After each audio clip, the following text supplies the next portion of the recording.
Anak-anak yang berbahagia, Assalamualaikum warahmatullahi wabarakatuh. Waalaikumsalam warahmatullahi wabarakatuh. Alhamdulillahirrabbilalamin. Pada kesempatan kali ini, Allah masih memberikan kita kesempatan umur yang panjang, berikan kesehatan. Ini merupakan suatu nikmat yang istimewa bagi kita semua anak-anak ya. Untuk pertemuan kali ini, sebelum kita memulai pembelajaran, alangkah baiknya kita lafadzkan basmalah bersama-sama. Bismillahirrahmanirrahim. Pada pertemuan kali ini, insya Allah kita akan belajar bersama-sama melanjutkan materi yang kemarin ya, karena belum selesai kaitannya dengan berpakaian sesuai dengan syariat Islam. Bapak tampilkan dulu untuk PowerPoint-nya.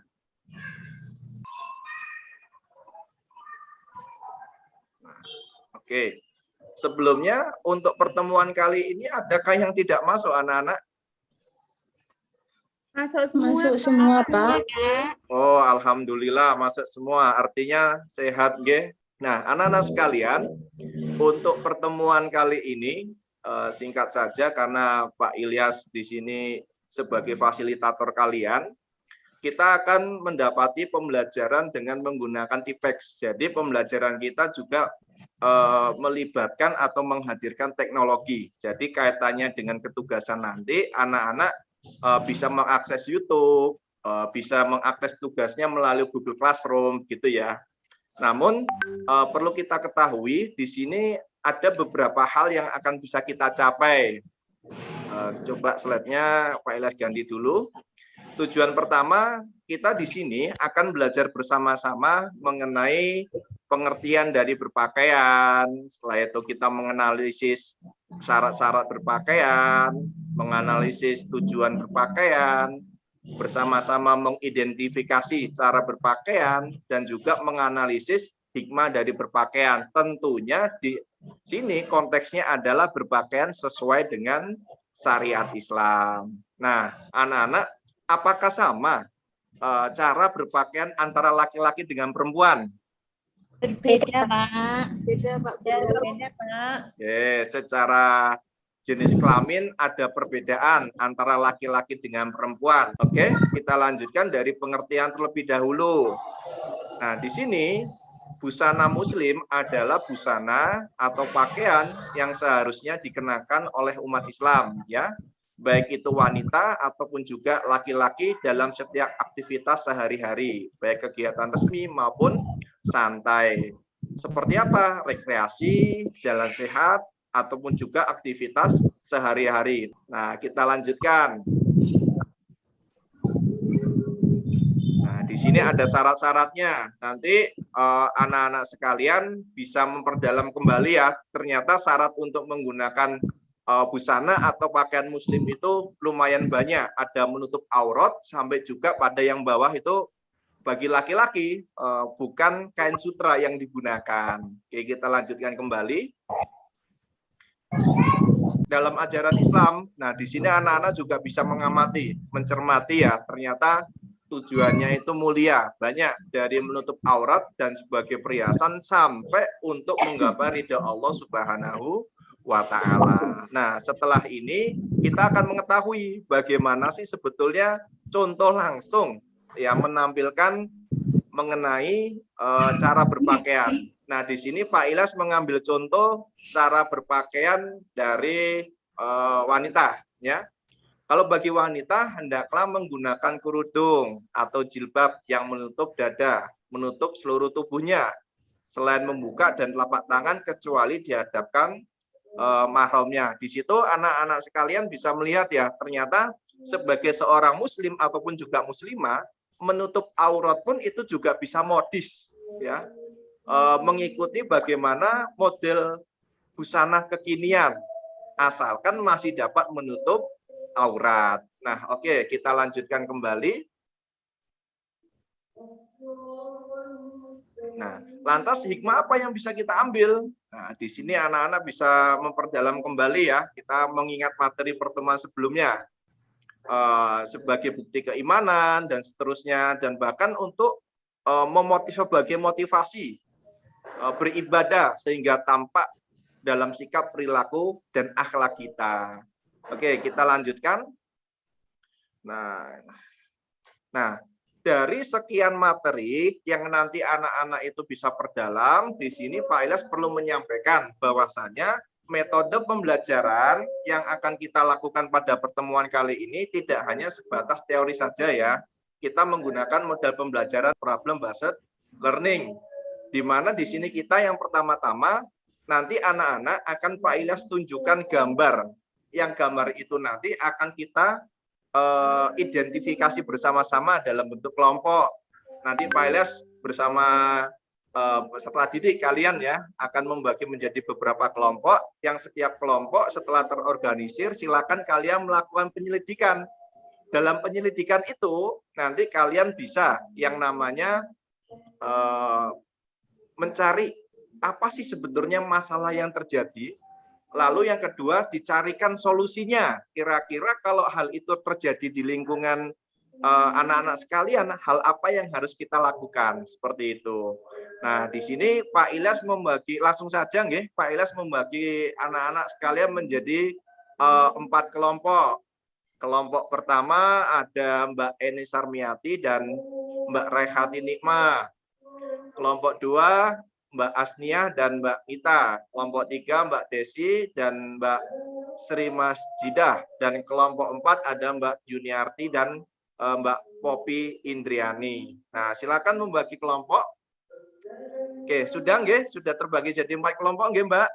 Nggih, Pak. Sudah. Oke. Ya, Pak. Oke, Pak Ilyas beri tugas ya. Nanti di sini setiap kelompok menganalisis gambar. Ya, Pak Ilyas berikan waktu sekitar 5-10 detik. Silakan bisa dicermati, diamati bersama-sama salah satu kasus terupdate dari sumber terpercaya. Oke, gambar pertama ini menunjukkan pakaian perempuan, tak picu pelecehan. Laki-laki harus peduli. Dan gambar yang kedua, polisi tahan juru parkir intip raba payudara wanita di toilet kafe Jakarta Selatan. Nah, oke. Kita lanjutkan, Mbak. Nah, tadi anak-anak sudah mengamati gambar semua, nggih? Sudah, Bapak. Oke, sudah. Kalau gitu Pak Ilyas beri waktu kalian untuk berdiskusi. 1, dicari apa sebetulnya masalah yang terjadi, ya. Setelah itu yang kedua, solusi apa yang bisa anak-anak berikan ya terhadap masalah yang tadi itu. Oke. Pak Ilyas beri waktu nggih. Sampun? Ada yang sudah selesai anak-anak? Sampun, Pak. Sampun. Oke, ini ketika kalian tadi sudah mencari masalah dan juga solusi, jangan lupa dibuat bisa berbentuk mind map atau PowerPoint, nggih. Jadi kalian bisa presentasikan ke kelompok yang lain. Nah, nanti perwakilan dari tiap kelompok dapat presentasi. Lantas yang tidak presentasi gimana? Yang tidak presentasi cukup mengamati dan nanti mempersiapkan pernyataan boleh, pertanyaan boleh, menanggapi temannya yang setelah selesai presentasi. Gitu nggih? Silakan, barangkali ada di antara anak-anak kelompok yang mau maju duluan. Boleh 1, 2, 3, atau 4. Saya, Bapak. Mbak Raihatin ya, dari kelompok 1 bersama Mbak Eni Sarmiati. Oke, silakan Mbak, dipresentasikan bagaimana hasil diskusi dari kelompok 1. Ya, Pak. Kasus yang pertama bahwa permasalahan jika seorang wanita itu menutup aurat, maka tidak akan memicu pelecehan seksual. Yang kedua, jika perempuan itu dalam berpakaian tidak menutup aurat, otomatis dia akan memicu pelecehan seksual. Jadi pelecehan seksual itu sebenarnya terjadi bukan hanya karena si pelaku, tapi karena si korban membuka atau memberi kesempatan seperti itu. Oh, oke. Lantas hasil diskusinya bagaimana solusi dari permasalahan itu yang ditemukan kelompok 1? Ya, solusinya yang pertama, perempuan harus diingatkan atau disadarkan bagaimana cara berpakaian yang baik. Kemudian dijelaskan batasan-batasan aurat perempuan. Kemudian yang ketiga dijelaskan juga bagaimana cara berperilaku atau bergaul di luar. Seperti itu Pak Mungkin. Oh, oke. Baik sekali ya dari kelompok 1 yang telah maju menampilkan hasil dari penyelidikan masalah pelecehan seksual yang kaitannya dengan tidak menutup aurat dan sudah ada solusinya juga. Nah, Pak Ilyas persilahkan kepada kelompok 2, kelompok 3 atau kelompok 4 untuk memberikan tanggapan. Bisa berupa pertanyaan atau berupa pernyataan. Setuju sekali dengan Mbak Nikmah. Memang wanita itu memang perlu sekali menjaga dirinya, dan begitu istimewanya seorang wanita di luaran sana kalau bisa menjaga dirinya dengan baik. Terima kasih. Oke. Baik sekali tanggapan dari kelompok 4. Nah, begitulah ya anak-anak sekalian, ternyata ini hal yang sangat sederhana. Hanya karena tidak menutup aurat atau tidak paham bagaimana tata cara menutup aurat, kadangkala juga bisa memicu menjadi sebuah persoalan. Kalau kita ketahui, kita dihadapkan misalnya ya, kita ilustrasikan dengan 2 permen. Satu permen itu lollipop ya, satu permen lollipop itu dibuka bungkusnya. Sedangkan lollipop yang kedua bungkusnya tertutup. Kalau 2 lollipop ini ditaruh di satu tempat yang sama, kira-kira mana lollipop yang akan dikerubungi semut? Yang terbuka. Nah, tentu lollipop atau permen yang terbuka ya bungkusnya. Nah, di sini artinya apa?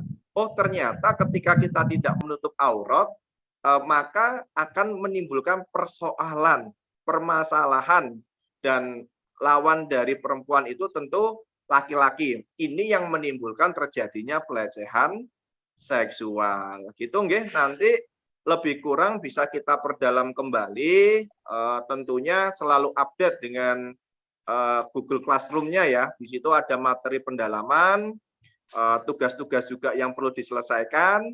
Namun sebelum kita mengakhiri kegiatan belajar pada kesempatan kali ini, mungkin Pak Ilyas bisa dibantu apa yang dapat kita simpulkan? Pentingnya menutup aurat bagi perempuan. Oke, 1, pentingnya menutup aurat bagi perempuan. Boleh, ada lagi? Adanya perbedaan menutup aurat dari laki-laki dan perempuan. Oke, ya itu sedikit dari sekian banyak kesimpulan ya. Pada prinsipnya baik laki-laki ataupun juga perempuan sebagai seorang muslim dan musliman wajib hukumnya untuk menutup aurat, karena di sini yang kita bicarakan adalah mengenai kebermanfaatan, menjauhi yang mazorot. Yang pasti lebih baik kita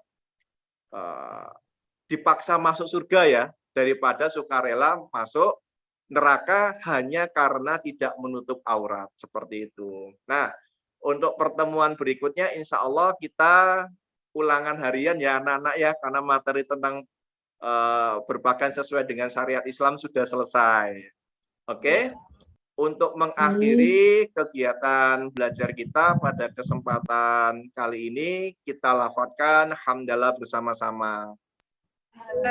Alhamdulillahirabbil alamin. Ya, selalu jaga kesehatan. Insya Allah lain waktu kita bisa berjumpa kembali dengan Pak Ilyas di materi yang lain. Wassalamualaikum warahmatullahi wabarakatuh. Waalaikumsalam warahmatullahi wabarakatuh.